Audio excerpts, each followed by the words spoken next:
Is Imam Mahdi about to appear soon?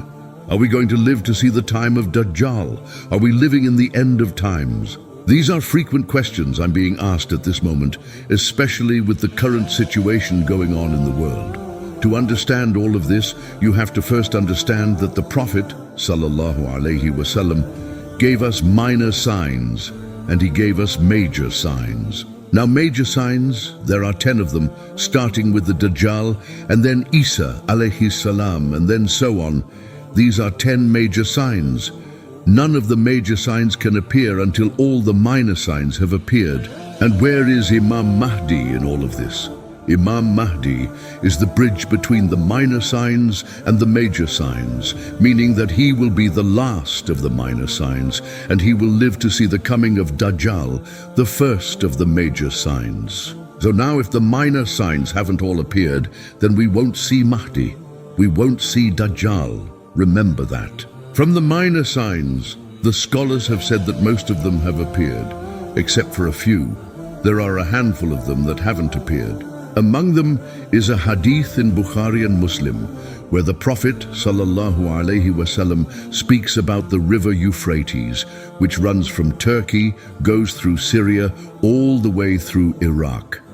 That river will recede, and it will leave behind it a mountain full of gold. The Prophet sallallahu alaihi wasallam has warned us not to go there. He said, for every 100 men that go there, every man thinking that I'm going to be the one taking the gold, 99 of them will die and only one will come back alive. That's a minor sign for the day of judgment which we haven't seen yet. Until that doesn't come, Imam Mahdi is not coming and Dajjal is not coming thereafter. Another sign from the minor signs which hasn't yet appeared is that the Prophet sallallahu alaihi wasallam speaks about the Arabian Peninsula returning to becoming green and having rivers flowing in it. We haven't seen that yet. There are a few others that haven't come. Of the signs that haven't come are the many battles the Prophet sallallahu alaihi wasallam speaks about, and the wars that happened before the coming of Imam Mahdi. One of them is a long hadith in which the Prophet sallallahu alaihi wasallam refers to the Romans. In his time, it was the Roman Empire. In today's time, it's the Europeans and the people who traveled from Europe to America, because that's how America was founded, and anywhere else from Europe that they went. These are referred to as Ahlur Rum. The Ahlur Rum will divide into two. Some of them will be enemies of the Muslims, and some will be sympathetic toward the Muslims. Those who are sympathetic will join the Muslims in a war and fight against the enemies of Islam. These battles will continue. Some they will win, some they will lose, until one day the Ahlur Rum, who are sympathetic toward the Muslims, along with the Muslims, will win over the others. They will live in peace for a little while. But after that, one day, they will fall into a dispute. The Muslims will say, we won this last major war because of the Quran. The Rum will say, no, we won it because of the cross. And they'll fight again. In that fight, the Muslims will be defeated. The hadith mentions that Mahdi is coming after this. There's another hadith in Abu Dawud that speaks about the succession of khalifas. A khalifa is a person who rules the entire Muslim world. We had this for centuries, from the time of the Prophet sallallahu alaihi wasallam up until about 100 years ago.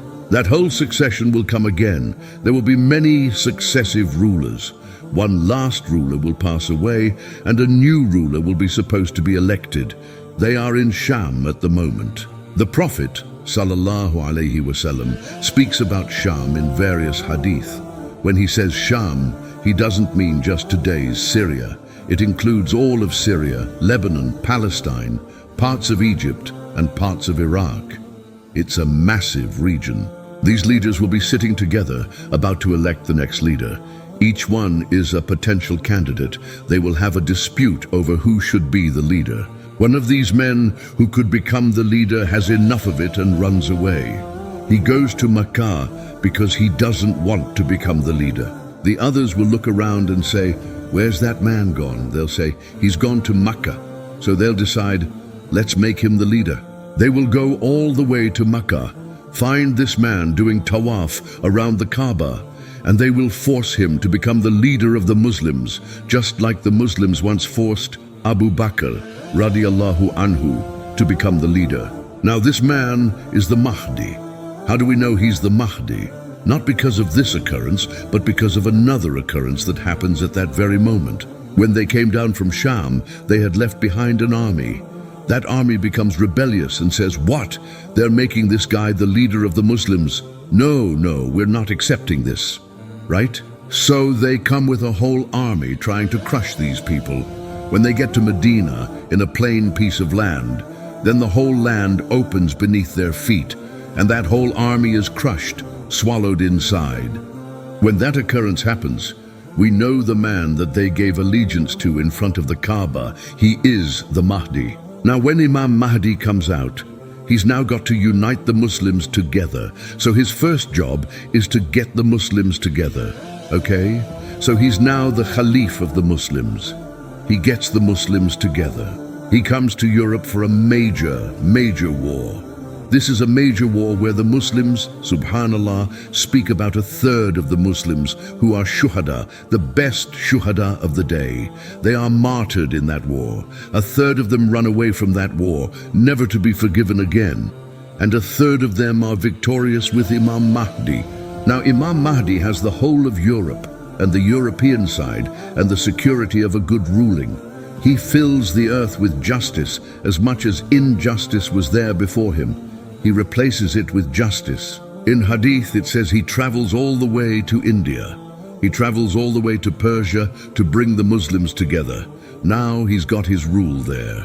Now the key thing here is when Imam Mahdi has brought unity, okay, and don't forget, there are a number of wars that have to happen before Imam Mahdi comes. So what's happening in the world right now is just like a war. But it's not the war that brings Imam Mahdi about.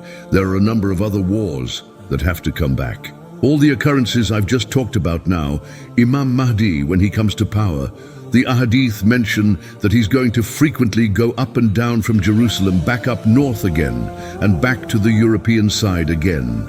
Now the scholars have said, if that is the case, subhanallah, it means that Jerusalem will not be under anyone's occupation at that time, except for the Muslims, except for Imam Mahdi. That's one set of scholars. Another set of scholars have said that Dajjal will have his base around the Jerusalem area. Now there's a whole dispute between the scholars. Who is going to be occupying Jerusalem at the time when Imam Mahdi appears and when Dajjal comes? Now we are going to incline more towards the fact that, subhanallah, Imam Mahdi has got Jerusalem under his control, okay? From the Hadith, it's quite clear because he's going in and out of it. The Hadith mentions in one narration that Dajjal can't go to Makkah. When we say Makkah, the Prophet is talking about the Haram of Makkah, the Haram of Medina, which includes the Masjid and its vicinity. Another Hadith in Ahmad mentions 4 places Dajjal can't go into: Makkah, Medina, and others. Now, when he says subhanallah, the Prophet has been saying he can't go. Does that mean that the whole of the surroundings are under the occupation of the people trying to take over right now, and Dajjal can't only go into the masjid? Or does it mean that the whole vicinity is under Muslim rule? Again, it's a debate among the Muslim scholars. We furthermore have another hadith that describes the first major following of Dajjal is going to be from the east. It's going to be from a place called Isfahan in Iran. There will be 70,000 Jewish people who will follow him. These are going to be the first major followers of Dajjal. Now again, the question is, why from that part of the world? Why are they the major followers? Is it because he has his major base somewhere in the east, and then he comes to fight the Muslims over here in the Middle East? Who knows? We can't be certain. But certainly, we've got hope that whatever is happening right now in the world, it doesn't mean they will take over this entire place. They might be there for some time. We don't know how long, okay? But we definitely know that there's going to be something that is going to come back. Now, where are you going to find all of that? I'm going to ask all of you to read the tafsir of the beginning of Surah Al-Isra. Okay, if you want to know the future of this place, of Jerusalem, and what's going to happen, then look in the Quran, because that's what the Quran came to us for. It came to tell us about the most important things. Why did Allah dedicate the first part of Surah Al-Isra talking about this place? What's going to happen, and what happened in the past? Allah said that each time there is a great occupation that happens there, what will be the outcome? Allah mentioned that in Surah Al-Isra in the beginning. Go and read it yourself and find out. Because whatever is mentioned there of the history, it's about to repeat itself in the future. Eventually, there's going to be no occupation there because Allah will send His men in there, right? His men will enter the masjid as they entered beforehand. Does that mean again that the whole place is occupied by those trying to take over now? It could be. Yes, it could very much be that they actually take over the entire place. It could also be that all this happens and is long gone, and later on, Imam Mahdi comes, and he's already in control of that area, and Dajjal doesn't have his base there. It could be either way.